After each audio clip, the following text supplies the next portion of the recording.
Here's a question that could change your life. Can changing one memory actually change who you are? Psychologist Elizabeth Loftus once ran an experiment that shattered what we thought we knew about memory and identity itself. She asked parents to share a few true childhood stories, a broken arm, a family vacation, moving homes.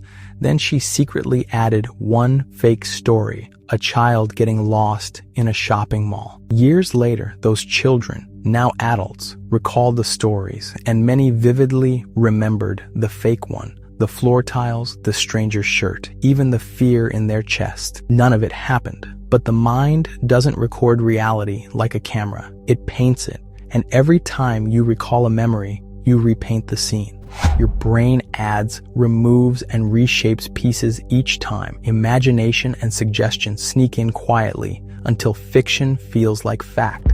So think about this. If your mind can create a false memory strong enough to move your emotions, what could happen if you intentionally reshape the memories that still cause you pain?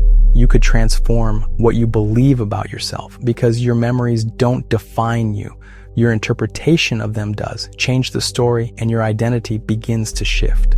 The mind doesn't care what's true. It cares what's repeated, and the same mechanism that once trapped you in old pain can set you free with new meaning.